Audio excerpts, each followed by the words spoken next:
from their 25-yard line. And Freeman found a hole. He's across midfield. Devontae Freeman inside the 20, the 10. Touchdown, 75 yards.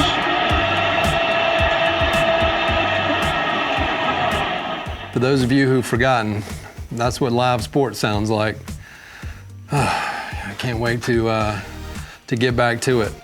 But in the meantime, what we'll do today is break down this image. I know several requests have come in for more information on lighting. I pulled two images that were from the set, behind the scenes images from the set where we took this picture. We'll break those down. I'll show you the lights I used, and then we'll run through this guy in Photoshop. And I'm gonna try to keep it snappy today. So let's roll that intro.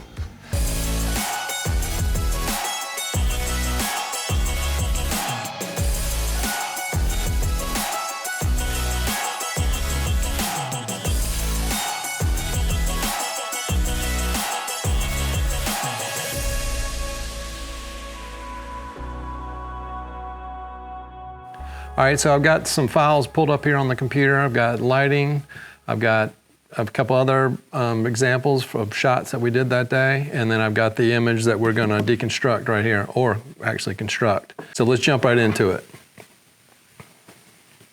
All right, so these first two images I pulled so you'll be able to see the lighting setup. Right here you can see three different lights. I've got a 1x6 strip box. Here, camera left to the player's right. I've got a, I believe this is a 6-foot umbrella. I'll put up the details when I put this video together. It's a Westcott.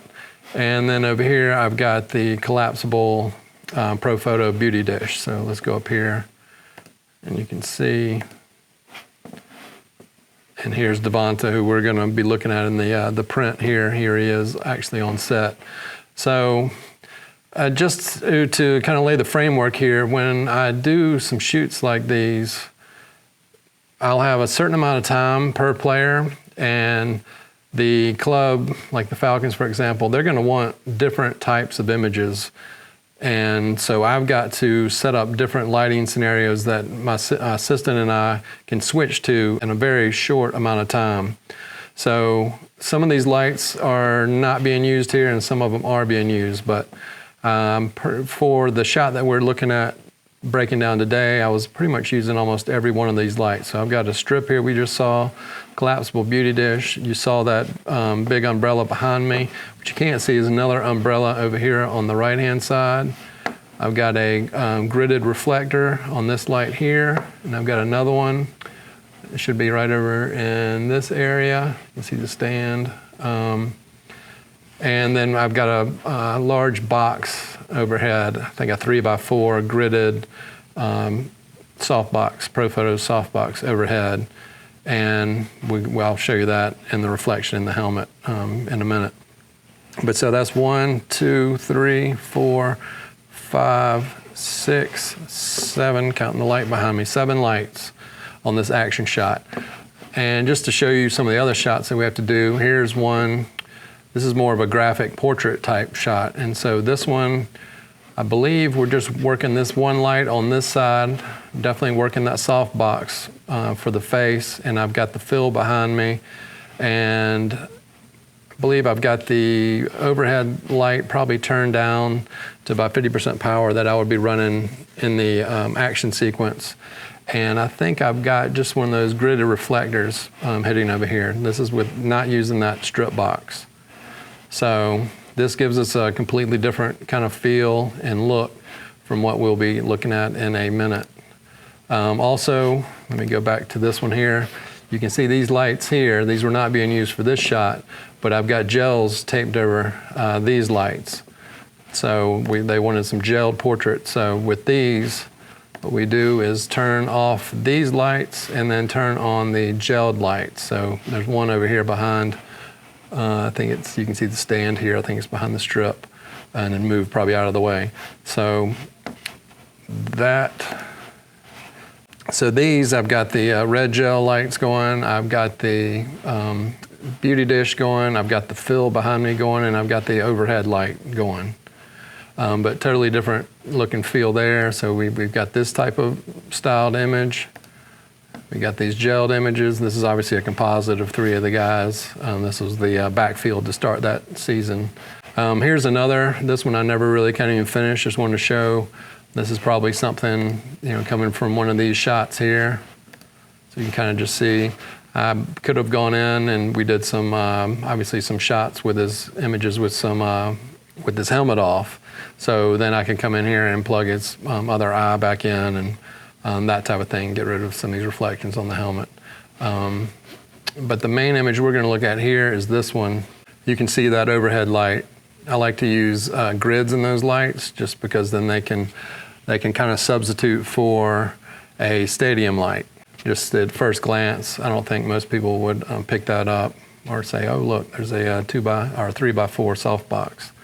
So this is the base image that we're going to be using for our composite today. And I've already taken the liberty to cut Devonta out of the background. You can kind of see here. And then I went to the Georgia Dome and we just photographed a bunch of different backgrounds just so I would have them in case the team wanted me to make some composite images, and then the team would have them, they could use them for some of their graphics and design elements during the season. So what I've got going here is this base background. This is basically just me dropping it in. All right, so I've duplicated the background layer. This should be our motion blur. I believe in the last image I did like a field blur and the Aho hockey image. But this image, he's on the move, so you're kind of just feeding off of his energy, and you're going to set the blur based on what's going on with your model here. And you can see here he actually had some natural water droplets coming off, and I knew our background was going to be dark, so I actually painted some of those back in. You can kind of see how this is already starting to work. So I'm giving the background treatment here. I'm painting in, or actually I think I've got just a black fill layer here at 51% opacity.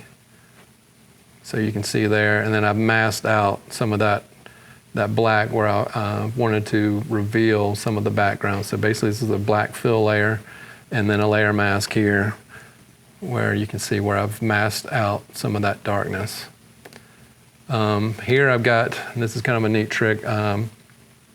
This is basically where I've painted. Let me go over here, I'll show you the brush. And so this layer is an overlay layer. And so basically all I do is I paint white over some of these lights. You can see my brush is at 10% opacity right now. If I bring it up, you can see I can juice it like that.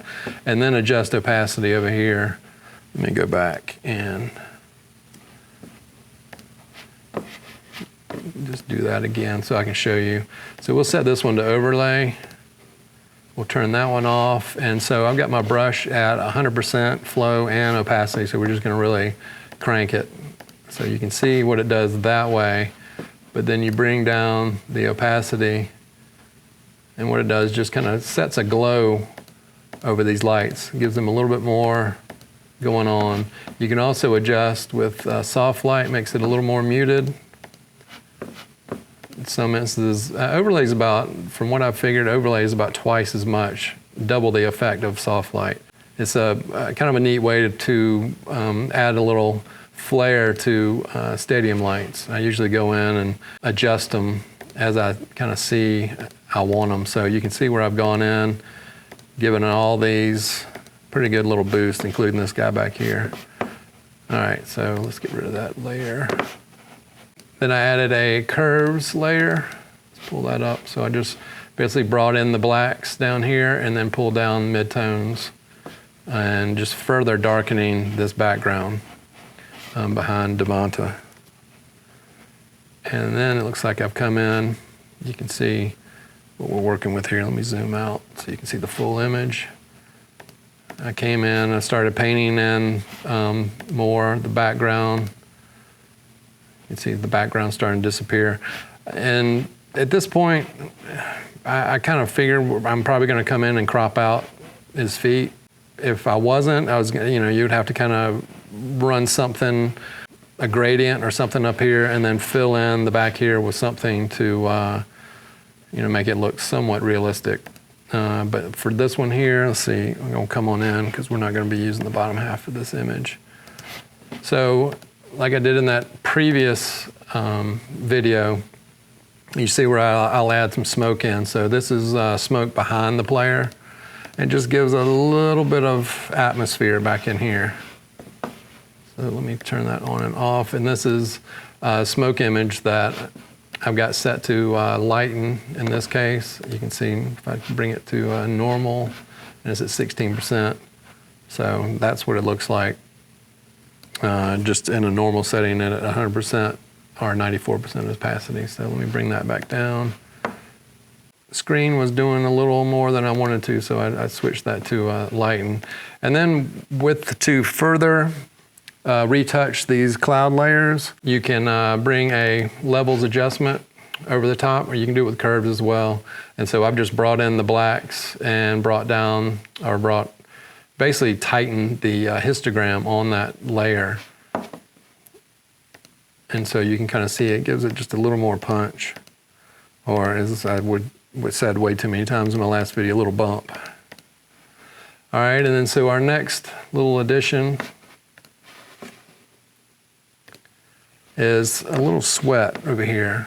Like some of my other elements, basically I've sprayed water on a black background, and with a backlight, lighting the water, then you can separate these droplets and set that layer to screen. So if I set it to normal, you can kind of see that black layer there. So set it screen, we've got some what looks like sweat coming off his arm there.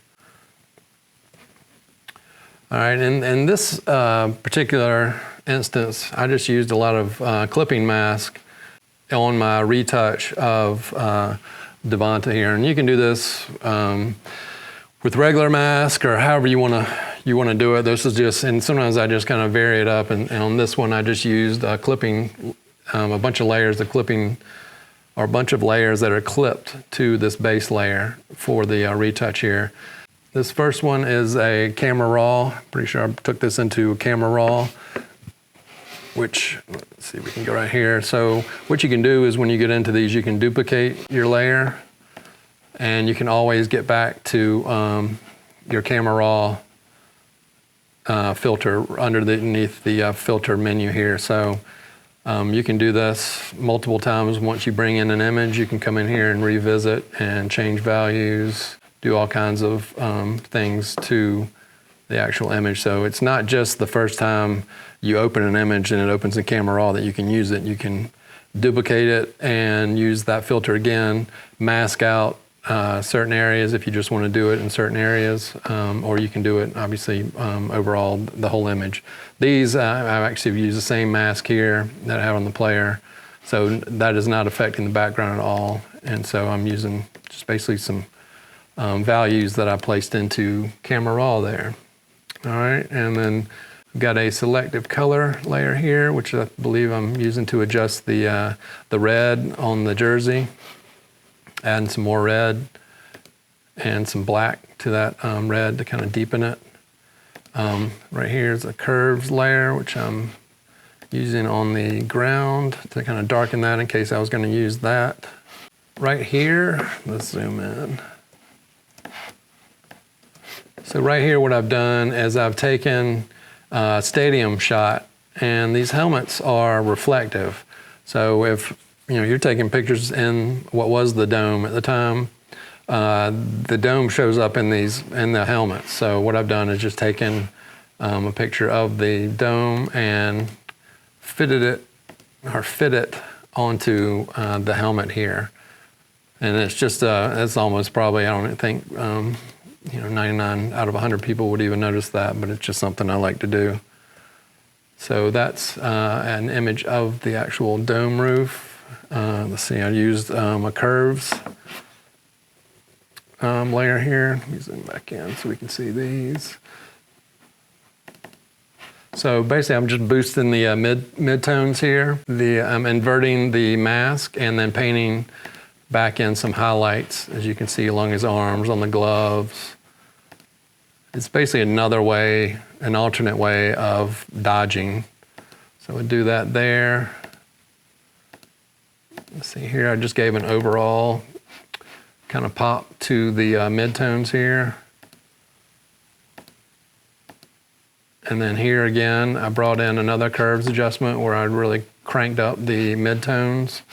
And I painted those values in. You can see him on his pants leg. Really brought in just some highlights on his hair up here, his shoulders, that type of thing. Sorry about this mouse. This is driving me nuts. All right, and then this layer here, we got another layer of sweat. And this layer is up here because it's in front of our player, because I wanted it to kind of feel like it's coming off the arm, not behind the arm, because this arm is kind of extended behind him, so the sweat would be more going behind him. This arm's in front, so we would somewhat realistically maybe see some sweat coming up in front of the uniform with him pumping his arms as he runs. And then we add another layer of smoke in front of our player. And another adjustment layer on top of the smoke to tighten the histogram there, so that gives it that extra pop. You can see right there, that's what that adjustment layer does there. Next layer is our first dodge and burn layer on this image.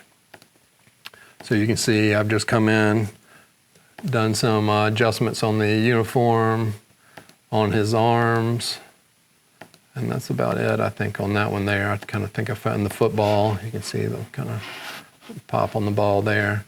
Here is our color balance. So kind of graded this one, give it once again more of a cinematic type feel. See, I added a little magenta in the midtones, shadows, brought in some cyan, a little blue, and in the highlights, I added some yellow into the highlights. So that is our color on this image. It kind of just really kind of got rid of this magenta kind of cast. Gives it more of a film type feel, I think. It's all personal preference. You know, whatever you're feeling that day, you can kind of tweak these around, and sometimes I look back at it and wonder what the heck I was thinking, and go back and totally readjust those types of things.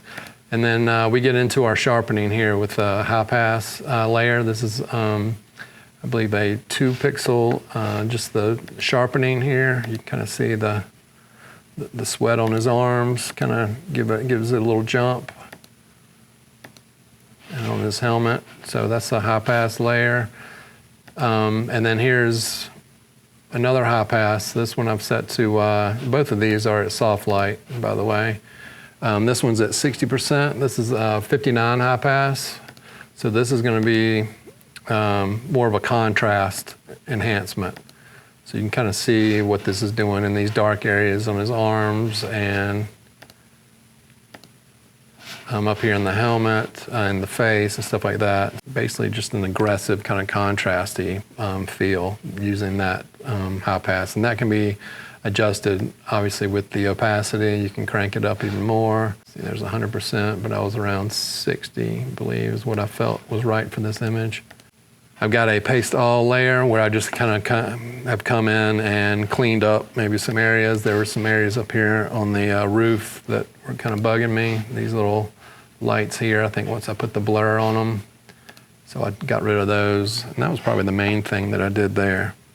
Sometimes I'll go like full screen to figure out a crop if I need to on an image like this, but I just felt coming in tighter to him gave me at least a more of a sense of motion, like he's really, coming almost out of the screen. So for this image, I just went with a square or square-ish kind of crop. All right, I didn't mention this earlier, but let's do another print giveaway. All you have to do is put your name down in the comments. Make sure you're following me here, and then it really helps if you're following me on Instagram or Twitter as well, and that way I can reach out and find you in case your name is the one that is lucky enough to pop up on the randomized name chooser or comment chooser. So let's leave that up for a week. So we'll say next Wednesday, May the 12th, and I will randomly pick a name and reach out, and then I'll send this out to you. So that just about does it for this video. I hope some of y'all have found it interesting, maybe learned a thing or two. And if so, please click that thumbs up button for me. If you're not already subscribed, please subscribe. I'm gonna try and keep these videos rolling.